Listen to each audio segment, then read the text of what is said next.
Galera, vamos assistir esse corte aí desta moça. O nome dela é Rani Muniz, se eu não estou enganado. Ela foi no Redcast e falou um pouco sobre a violência crescente no Brasil, principalmente contra as mulheres e como a hipergamia delas pode atrapalhar ainda mais a coisa toda. Vamos assistir aí.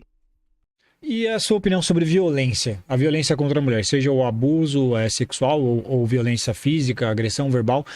Porque assim, o feminismo ele tenta relacionar isso muito ao machismo, ao patriarcado, né, misoginia. Você acha que está relacionado ou você acha que é só assim, é um crime inescrupuloso? Sim, para ambas as partes, né? Existe um índice muito alto de estupro feminino. Isso é fato. Mas se você parar para pensar, é muito mais difícil você usar de um abuso sexual com um homem que é muito mais forte do que com uma mulher que é mais vulnerável. Então, realmente, a mulher vai acabar perdendo nesse sentido. Mas, para mim, violência é violência, independente de gênero. Então, a gente tem que repelir a violência.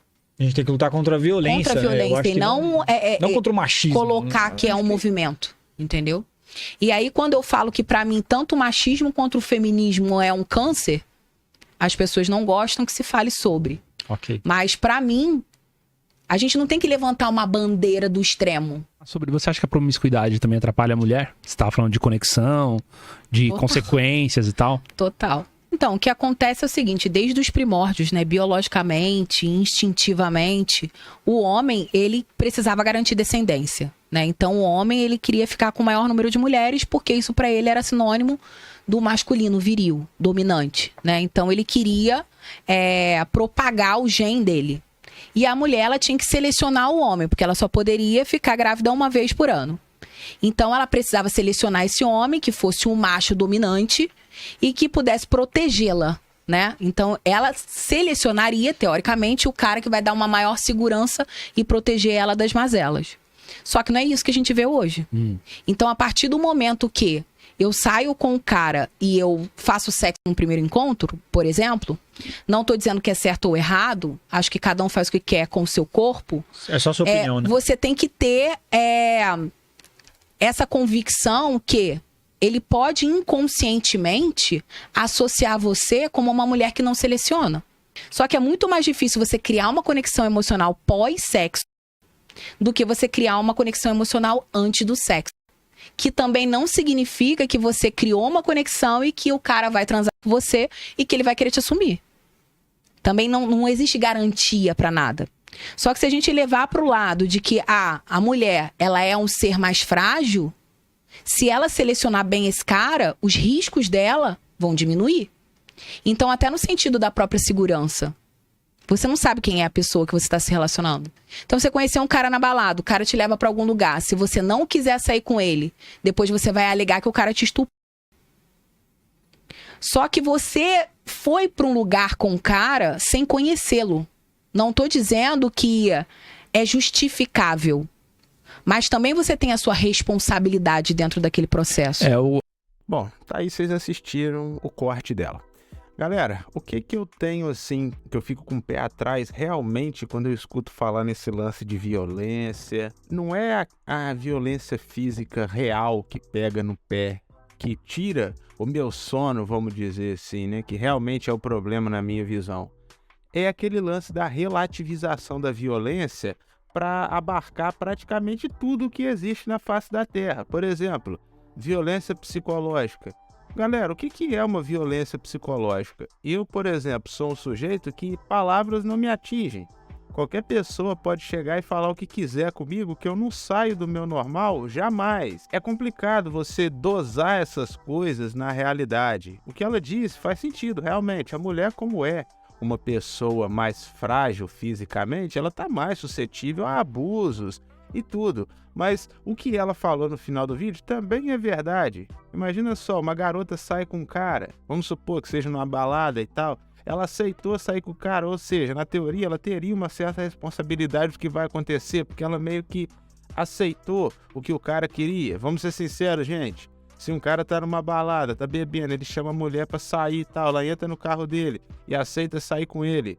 Será que realmente ela pensa em algum planeta Terra que o cara quer algo que não seja... Vocês sabem? A gente sabe que as mulheres hoje, na verdade sempre, nunca quiseram assumir responsabilidade de nada. Mas só que hoje ainda é pior, porque hoje elas realmente têm a liberdade de fazer o que elas querem, mas elas não querem assumir as consequências, não é isso? De que uma vida promíscua tem. Então fica difícil. E quer jogar a culpa nos homens, e pior, nos homens beta ainda, que são os homens que nunca fizeram nada, que na maioria das vezes está só trabalhando e nem, assim, raramente vem mulher, né? Esse é que é o problema, não é verdade? Então, é realmente complicado. Aí vem aquilo que ela falou, se ela for uma mulher meio sacana e tal, e às vezes ela não gostou da pegada do cara e tal, ela vai e acusa o cara de abuso. É por isso que eu acho que é difícil hoje você saber o limite das coisas, porque, assim, a lei hoje está muito mais pró-mulher, tudo bem. Só que vocês têm que entender também aquilo que eu já disse no vídeo anterior. A lei, o papel, galera, ele não vale de nada. O que vale é a interpretação do juiz ou da juíza que está julgando o caso. E a gente sabe que no Brasil ainda e tal, principalmente os homens, eles têm sim no inconsciente deles aquela ideia de que realmente a mulher é o sexo frágil. Então, na maioria dos casos, ele vai dar um peso maior assim para a palavra da vítima. Se tiver qualquer indício, mas que não seja uma prova irrefutável, não é isso? Ele vai dar o parecer a favor da mulher. Mesmo que o cara seja inocente, ele vai se ferrar, bicho. Entendeu? É por isso. E outra, leis genéricas. A lei já é genérica. Mesmo quando a lei é precisa, o juiz faz o que ele quer. Imagina quando a lei é genérica. Se o homem estiver, sei lá, forçando, né? Fazendo a violência mental na mulher, a violência psicológica. O cara pode ser acusado de alguma coisa e agora vem essa lei da misoginia que vocês pediram para eu comentar, e eu só vou fazer uma análise sobre ela se realmente ela passar, porque senão eu só vou estar dando uma aqui de mãe de Ná. Mas caso ela passe, a gente vai debater isso. Porque o que é, não é isso? Fazer discurso contra a mulher e tudo que está relacionado a ela. Vamos supor, por exemplo, que eu sou um cara que ficou com um monte de mulher. Uma mulher chega e fala que eu sou galinha, que eu sou rodado. Se eu falar a mesma coisa para a mulher, eu vou poder ser acusado de misoginia? Na verdade, se eu falar que, olha, eu não fico com mães solteiras, isso poderia ser misoginia também? Eu acredito que numa situação normal não, mas quem garante que o juiz não vai estar loucão no dia ou até uma juíza feminista e dê o parecer para ela? Imagina só como é que a vida do cara se ferra. É por isso, galera, que nós homens temos que estar em alerta. E é aquilo que eu falei com vocês, o cara que tentar entrar numa discussão com uma mulher sobre isso é o cara que vai pagar a conta por coisas que ele nem fez. Porque, como a gente sabe, a mulher normalmente prefere sim o cara cafajeste, o cara alfa. E se eu falar isso também no futuro, eu posso ser acusado de misoginia ou ir até preso por causa disso? Por causa de um comportamento humano? Ela mesmo no corte todo, ela fala as características biológicas que fazem a mulher escolher sempre o cara ali que na mente dela, no inconsciente dela, passa uma sensação maior de segurança. Entendeu? E isso geralmente está relacionado com dinheiro. Então, se eu falar que a mulher, a maioria das vezes, tenta fazer uma troca, uma atração negociada com o cara, não é isso? De usar o corpo dela para ganhar segurança do cara, que é o dinheiro dele, eu vou estar sendo misógino também? Entendeu? São todas essas questões que deixam hoje a coisa muito mais complicada. E aí vem o conteúdo Red Pill, que só fala o quê? Cara, as coisas estão realmente difíceis.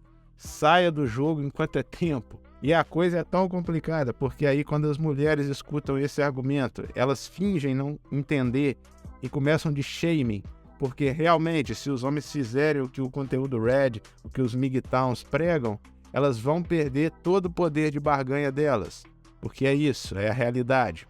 Enfim, galera, essas questões que eu gosto sempre de trazer para o canal para vocês terem ideia do que está acontecendo. Essa moça me parece ser uma mulher até que sincera, não veio de lacração, não veio com aquele lance de se não tiver 20 mil reais para comprar uma bolsa, então eu nem quero. Vocês podem assistir o Redcast dela inteiro, que ela fala um pouco melhor, ela dá uns miguezinhos sim, mas ela é um pouco mais racional do que as deusas raras que normalmente vão aí. O vídeo daquela loira lá que cita até a Bíblia, né? Um vídeo que até deu bastante visualização no canal. Vou deixar no final aí para vocês assistirem também. É só isso, galera. Valeu, fui. Sigam o canal e ative o sininho.